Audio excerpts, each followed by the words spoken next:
I think part of the push and pull of the community, like I don't want to call it a divide, but there's a I think the way you laid it out is true, that there's maybe a desire for crunch, and then on the other side there's a desire for just sort of the narrative vibes, right? And if something plays into those narrative vibes, people will close that gap and be satisfied. Yeah, if you go on like tabletop or r/TTRPG on Reddit, Yeah. and you ask about anything related to D&D, they're like, well, there's this better system. It's actually called Gizmos and Gadgets, where you just design gizmos and gadgets for 3 hours and talk with your friends. It's like, well, I The, was just asking what's a good, supplement for D&D, because I want to keep playing D&D. yes, like those people exist in the community where they're so quick. Like you've got somebody, it's like, hey, so I just started playing, and man, this is so cool. Can I make a step? And it's like, just use this system, just go do Yeah. this or whatever. And it's like It's kind of like when somebody's like, wow, I heard about the game and I'm interested, and I saw a thing online, and I was like, can I play it? And then somebody like throws a book in front of them, like, yeah, go pick a character out of this. It's like, oh, you're killing the spirit of how they're engaging with it, right? It's like an onboarding problem.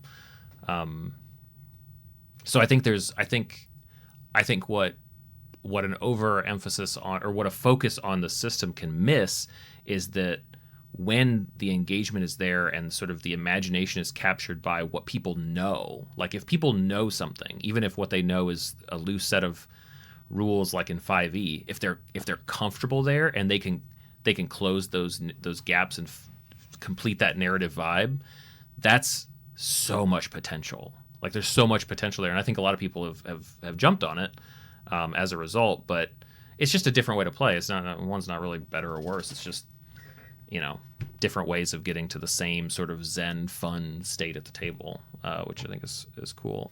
Yeah, it's like if you want to play a more horror themed with aberrations in D&D, totally works. I think the 2024 edition had a sanity score that can increase or decrease, and then it's like, okay, well, if you want to play a full horror game where you're not a hero that can survive an attack from a aberration, there's Mm-hmm. Call of Cthulhu. Totally. And so you have like the people in between where it's like, yeah, I like D&D and I might throw this mechanic in, or I might do this, homebrew this. And then you have the people that are like, well, everything's got to fit into D&D. I don't want to do any other systems. And then the other half where it's like, well, why are you playing D&D when you can play this 2-page RPG where you actually don't have any rules? And I think people will say that they just want to do more D&D. I don't think that that's what is true. I think that's what they say, but I think what they mean, or what's actually true, is because people are naturally lazy, and that's generally a good thing. Like we get a lot of progression, we get a lot of innovation out of that. It's like, I don't want to press 3 buttons when I can press 2 or whatever, and so now we invented a new button saving whatever, and now things are better.